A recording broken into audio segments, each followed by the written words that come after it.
So আজকের topic হচ্ছে তুগলক বংশ। তুগলক বংশ থেকে 25টি এমসিকিউ রয়েছে। সো এমসিকিউগুলো অত্যন্ত গুরুত্বপূর্ণ, বিভিন্ন কম্পিটিটিভ এক্সামে আসা কোশ্চেন করাবো। সো প্রথম কোশ্চেন, দিল্লির সুলতানি শেষ রাজবংশ কোনটি? সো অপশানস দাস বংশ, সৈয়দ বংশ, খিলজি বংশ, লোদি বংশ। তো উত্তর হয়ে যাবে লোদি বংশ। তোমরা যদি কোশ্চেনের অ্যান্সারগুলো জেনে থাকো তো প্লিজ কমেন্টে জানাও। So next question, Giasuddin Tughlaq কত খ্রিস্টাব্দে তুগলক বংশের শাসনের সূচনা করেন? অপশানস 1230, 1305, 1320 না 1390। সো উত্তর হয়ে যাচ্ছে 1320। নেক্সট কোশ্চেন, নিম্নলিখিত কোন পরিব্রাজককে মোহাম্মদ তুগলক দিল্লির কাজী হিসেবে নিযুক্ত করেন? সো অপশানস আল মাসুদি, আবু জায়েদ, ইবন বতুতা, ইবন হুকল। সো উত্তর হয়ে যাচ্ছে ইবন বতুতা। নেক্সট কোশ্চেন, নিম্নের কোন জোড়াটি সঠিক নয়? Ibn Battuta Morocco, Duarte Barbosa Portuguese, Jean Baptiste Tavernier Dutch, Niccolao Manucci Vietnam. So উত্তর হয়ে যাচ্ছে Niccolao Manucci Vietnam. Next question, Delhi সুলতানি তুগলক বংশের শেষ সম্রাট কে ছিলেন? অপশানস ফিরোজ শাহ তুগলক, দ্বিতীয় গিয়াসউদ্দিন তুগলক, মোহাম্মদ শাহ তুগলক না নসরত শাহ।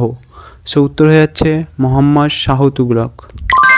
নেক্সট কোশ্চেন, সুলতানি যুগে কৃষির উন্নতির জন্য আমিরি কোহি নামে কৃষি বিভাগের পত্তন করেন কে? সো অপশানস ইলতুৎমিশ, আলাউদ্দিন খিলজি না মোহাম্মদ বিন তুগলক না ফিরোজ শাহ তুগলক। সো উত্তর হয়ে যাচ্ছে মোহাম্মদ বিন তুগলক। নেক্সট কোশ্চেন, কে সুলতান পাগলা রাজা নামে পরিচিত ছিলেন? সো অপশানস ইলতুৎমিশ, বলবন, ফিরোজ শাহ তুগলক না মোহাম্মদ বিন তুগলক। সো উত্তর হয়ে যাচ্ছে মোহাম্মদ বিন তুগলক। নেক্সট কোশ্চেন, রানী পদ্মাবতী নিচের কোন শহরের সাথে সম্পর্কিত ছিলেন? সো অপশানস পুষ্কর, যোধপুর, চিত্তরগড় না উদয়পুর। সো উত্তর হয়ে যাচ্ছে চিত্তরগড়। নেক্সট কোশ্চেন, কে দিল্লিতে অশোক স্তম্ভ এনেছিলেন? অপশানস কুতুবউদ্দিন আইবক না মোহাম্মদ বিন তুগলক, ফিরোজ শাহ তুগলক না মোহাম্মদ কাসিম। সো উত্তর হয়ে যাচ্ছে ফিরোজ শাহ তুগলক। নেক্সট কোশ্চেন, সুলতান মোহাম্মদ বিন তুগলক তার রাজধানী দিল্লি থেকে কোথায় স্থানান্তর করেন? সো অপশানস দেবগিরি না আগ্রা, লাহোর, হায়দ্রাবাদ। সো উত্তর হয়ে যাচ্ছে দেবগিরি। নেক্সট কোশ্চেন, পর্যটক ইবন বক্তিয়াতা কোথা থেকে এসেছিলেন? সো অপশানস মরক্কো না পার্সিয়া না তুর্কি না মধ্য এশিয়া। সো উত্তর হয়ে যাচ্ছে মরক্কো। তোমরা যদি প্রশ্নের উত্তরগুলো জেনে থাকো তো প্লিজ কমেন্টে জানাও। নেক্সট কোশ্চেন, পর্যটক ইবন বতুতা কোন দেশ থেকে ভারতে আসেন? সো অপশানস মিশর না ইতালি না মরক্কো না মঙ্গোলিয়া। সো হয়ে যাচ্ছে মরক্কো উত্তর। তারপরে প্রখ্যাত ভ্রমণকারী ও লেখক মোহাম্মদ ইবন বতুতা, যিনি 14 শতকে ভারতবর্ষ সহ বহু দেশ ভ্রমণ করেন, তিনি মূলত কোন দেশের অধিবাসী ছিলেন? So options Libya, Algeria, Ghana ও মরক্কো। তো উত্তর হয়ে যাচ্ছে মরক্কো। নেক্সট কোশ্চেন, 14 শতাব্দীর ভারতীয় উপমহাদেশের সামাজিক ও সাংস্কৃতিক জীবন সম্পর্কে অত্যন্ত সমৃদ্ধ ও আকর্ষণীয় বিবরণ প্রদানকারী গ্রন্থ রিহলা এর লেখক কে? So options Ibn Battuta, Francois Bernier, Hiuen Tsang Al Biruni. So উত্তর হয়ে যাচ্ছে Ibn Battuta. Next question, Amir Khusrau কার দরবারের কবি ছিলেন? সো অপশানস শাহজাহান, আলাউদ্দিন খলজি না আকবর, শের শাহ ঘুরি। সো উত্তর হয়ে যাচ্ছে Alauddin Khalji.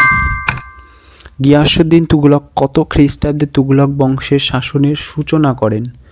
So options 1230, 1305, 1320, 1390। So উত্তর হয়ে যাচ্ছে 1320। নেক্সট কোশ্চেন, দিল্লিতে অশোক স্তম্ভকে কে নিয়ে এসেছিলেন? অপশন কুতুবুদ্দিন আইবক, মোহাম্মদ বিন তুগলক, ফিরোজ শাহ তুগলক, শের শাহ। সো উত্তর হয়ে যাচ্ছে ফিরোজ শাহ তুগলক। নেক্সট, দিল্লি সুলতান যিনি ভারতে খালের মাধ্যমে সবচেয়ে বড় যোগাযোগ গড়ে তুলে বলে খ্যাত ছিলেন, অপশানস ইলতুৎমিশ, গিয়াসুদ্দিন তুগলক, ফিরোজ শাহ তুগলক, সিকন্দর লোদি। উত্তর হয়ে যাচ্ছে ফিরোজ শাহ তুগলক।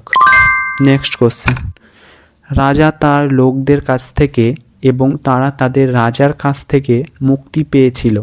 তার মৃত্যুতে বদায়ুনী এই মন্তব্য করেছিলেন, অপশানস বলবন, আলাউদ্দিন খলজি, মোহাম্মদ বিন তুগলক, ফিরোজ শাহ তুগলক। সো উত্তর হয়ে যাচ্ছে Mohammad bin Tughlaq. Next question, Ibn Battuta একজন প্রখ্যাত পরিব্রাজক। তিনি কোন রাজবংশের সময়কালে ভারতবর্ষে এসেছিলেন? দিল্লি সুলতান, চন্দ্রগুপ্ত মৌর্য, ব্রিটিশ, মুঘল। তো উত্তর হয়ে যাচ্ছে দিল্লি সুলতান। নেক্সট কোশ্চেন, কোন শাসকের সময়কালে দিল্লি সুলতানির সর্ববৃহৎ সম্প্রসারণ ঘটে? So options Mohammad bin Tughlaq, Giasuddin Tughlaq, Alauddin Khalji, Sikandar Lodi. তো এইটা হোমওয়ার্ক তোমাদের, তোমরা যদি জেনে থাকো তো প্লিজ কমেন্টে করো।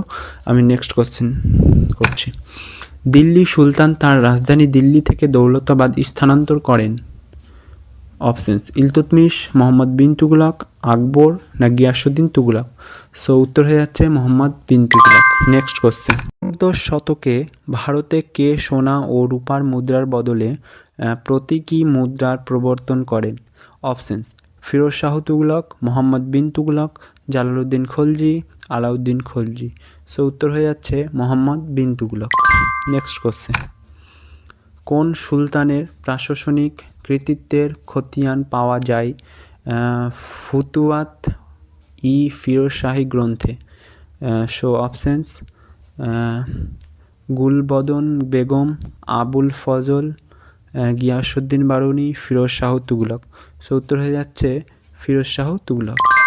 নেক্সট কোশ্চেন, বেগমপুরি মসজিদ দিল্লির জাহান পানগড়ে অবস্থিত প্রধান মসজিদ ছিল। এটি কোন শাসকের সময় নির্মিত হয়? অপশানস কুতুবুদ্দিন আইবক, মোহাম্মদ তুগলক, গিয়াসুদ্দিন তুগলক না গিয়াসুদ্দিন বলবন। এই কোশ্চেনটাও হোমওয়ার্ক থাকলো, টোটাল 2টি হোমওয়ার্ক থাকলো। তোমরা যদি জেনে থাকো তো প্লিজ কমেন্টে ওই হোমওয়ার্ক দুটো কমেন্ট করে যাও। Thank you.